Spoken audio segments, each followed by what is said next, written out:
अस्सलाम वालेकुम। उम्मीद है आप सब खैरियत से होंगे। तो आज की जो वीडियो है वो बहुत ही ज़्यादा इम्पोर्टेंट टॉपिक के ऊपर है, जो कि आप लोगों के रिजल्ट्स के हवाले से, आप लोगों के पेपर्स के हवाले से, रीचेकिंग के हवाले से बहुत ही ज़्यादा इम्पोर्टेंट होने वाली है। तो आप लोगों ने इसको स्किप हरगिज़ नहीं करना और लाजमी एंड तक वॉच करना है, ताकि आप लोगों को कम्प्लीटली जो गाइडलाइन है, कंप्लीट इन्फॉर्मेशन जो है आप लोगों के रिजल्ट के हवाले से, इंप्रूवमेंट के हवाले से, रीचेकिंग के हवाले से कंप्लीट इन्फॉर्मेशन जो है मिल जाए और आपसे कोई भी बात जो है वो स्किप ना हो और आप बेस्ट डिसीजन ले सकें अबाउट रीचेकिंग और इम्प्रूवमेंट के आप लोगों ने क्या काम इन दोनों में से करना है।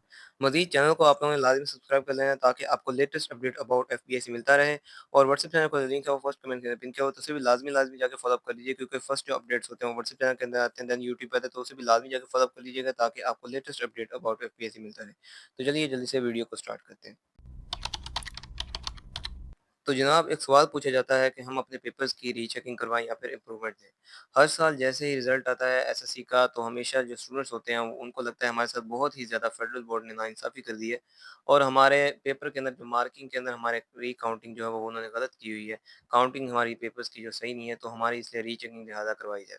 तो इसके हवाले से मैं आप लोगों को बिल्कुल एक चीज़ क्लैरिफ़ाई कर दूँ कि आप लोगों की एक्सपेक्टेशंस जो होती हैं अपने नंबर्स के हवाले से, वो आप लोगों ने 100% रखी होती है, बट ऐसा हरगिज़ नहीं है। फेडरल बोर्ड को इसी वजह से स्ट्रिक्ट बोर्ड कहा जाता है। अगर आप लोगों ने अपनी उसके अंदर परसेंटेज 90% रखी हुई है एक पेपर के अंदर, कि आप लोग उसके अंदर 90% स्कोर करेंगे, यानी कि आप लोगों का 75 मार्क्स का एक पेपर है, उसके अंदर आप लोगों ने स्कोर रखा हुआ है कि आप लोगों के उसके अंदर जो है आप 70 मैक्सिमम जो है वो ले लेंगे।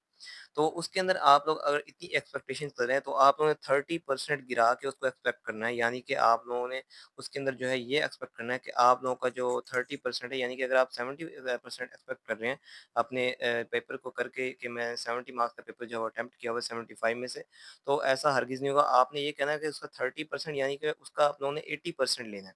आप लोगों ने 100 में से 20% निकाल दें और 80% रखें कि मेरे 80% नंबर आएँगे, यानी कि 75 में से अगर आपने 70 मार्क्स का पेपर अटेम्प्ट कर रहे हैं, अगर तो बिल्कुल एक्यूरेट करेक्ट है, तो आप लोगों का हो सकता है।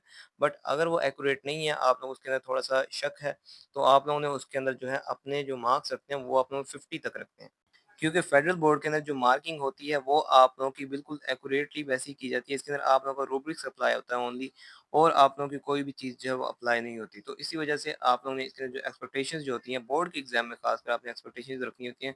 अगर आपने किसी पेपर के अंदर 70 मार्क्स का पेपर अटेम्प्ट किया, तो आप लोगों ने उसके अंदर अपने 50 मार्क्स लगाने हैं कि मेरे 50 मार्क्स आएँगे। ज़ाहिर-सी बात है, आप लोगों ने 70 मार्क्स का अटेम्प्ट किया, तो आप लोग उसका 80% लगाएँ कि मेरे 50 मार्क्स आएँगे। आप लोग उसका 100% लगा के बैठ जाते हैं कि नहीं जी, मैंने 70 कम किया है, तो 70 मार्क्स आएँगे, ऐसा हरगिज़ नहीं होता। और फिर आप लोग चल पड़ते हैं रीचेकिंग की तरफ। तो रीचेकिंग के हवाले से मैं आप लोग को एक बात बिल्कुल क्लियर कर दूँ कि रीचेकिंग जो है वो आप लोग की ये नहीं होता कि पेपर की रीचेकिंग होती है, आप लोगों की इसके अंदर रीकाउंटिंग होती है मार्क्स की।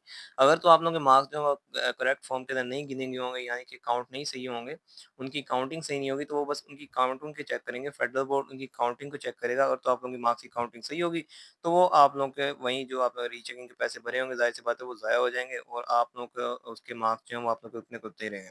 लेकिन अगर तो बाय मिस्टेक, बाय चांस आप लोगों को अल्लाह ताला की तरफ से मार्क्स जो है वो ज़्यादा मिले होंगे, क्योंकि पिछले साल भी ऐसा हुआ था, कुछ स्टूडेंट्स ने अपनी रीचेकिंग करवाई, रिकाउंटिंग करवाई, तो उसके अंदर उनके किसी के मार्क्स बढ़ गए, लेकिन किसी के मार्क्स कम भी हो गए। तो अब आप ये भी देखें, आप लोगों ने इस चीज़ के अंदर नहीं रहना कि आपने ये नहीं सोचना हमेशा कि मेरे रीचेकिंग के अंदर मार्क्स इंक्रीज़ होंगे।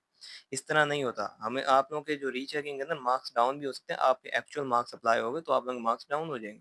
तो आप लोगों ने इस चीज़ का ख़ास ख्याल रखना है, इसलिए मैं आप लोगों को बता रहा हूँ, बार-बार एक चीज़ कह रहा हूँ कि आप लोग रीचेकिंग की तरफ ना जाएँ, आप लोग इम्प्रूवमेंट्स के पेपर दे लें। इम्प्रूवमेंट्स के पेपर के अंदर आप लोगों का सिर्फ़ एक ही चीज़ अप्लाई होती है कि आप लोगों के मार्क्स इंक्रीज़ हो गए, तो इंक्रीज़ होंगे, नहीं इंक्रीज़ हुए, तो आप लोगों के पुराने वाले ही जो हैं वो लग जाएँगे उधर। अगर आप लोगों के इम्प्रूवमेंट के अंदर कम मार्क्स आते हैं, तो आप लोगों के पुराने वाले जो ज़्यादा मार्क्स होंगे, वहीं उसके अंदर लग जाएँगे पेपर्स के अंदर, और आप लोगों के रिज़ल्ट के अंदर कंप्लीटली वही वाले पुराने मार्क्स लग जाएँगे। अगर ज़्यादा आ गए, तो ज़्यादा लग जाएँगे। और 9th के लिए ये सबसे बेस्ट अपॉर्च्युनिटी है कि अगर वो इम्प्रूवमेंट के पेपर देते हैं, मैं आप लोगों को यही रिकमेंड करूँगा कि आप लोग जो है इम्प्रूवमेंट के पेपर जो हैं जिनके 450 अबव हैं, वो तो इम्प्रूवमेंट के पेपर जो हैं वो लाज़मी दें, ताकि उनका जो रिकॉर्ड है रिज़ल्ट के अंदर वो मज़ीद ज़्यादा इंक्रीज़ हो। और जो 500 प्लस वाले भी हैं, वो भी इसके अंदर इम्प्रूवमेंट को लाज़मी दें। क्योंकि फेडरल बोर्ड ने ये आप लोगों का अभी तक सिनेरियो क्रिएट किया हुआ है कि अगर आप इम्प्रूवमेंट के पेपर देते हैं, तो आप लोगों को ये नहीं लग ऐसा नहीं होता कि आप लोगों का सेकंड एनुअल वहाँ पर लिखा जाएगा, आप लोगों का फर्स्ट एनुअल ही लिखा हुआ आएगा रिज़ल्ट कार्ड के ऊपर।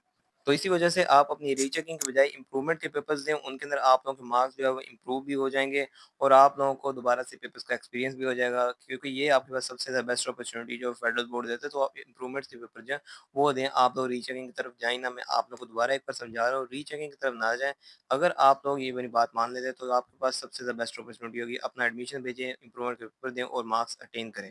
तो इसके हवाले से मैंने आप लोगों को बिल्कुल क्लेरिफ़ाई कर दिया है, लेकिन अगर किसी को अपने ऊपर पूरा यकीन है कि मेरे मार्क्स जो हैं वो ज़्यादा बनते थे और मुझे कम मिले हैं, तो मैंने ऑलरेडी जो है वो वीडियो चैनल पे अपलोड कर दिया है रीचेकिंग के कंप्लीट प्रोसीजर की, तो उसे लाज़मी जाके वॉच अप कर लीजिएगा ताकि आपको लेटेस्ट अपडेट अबाउट एक्सपीरियंस मिलता रहे।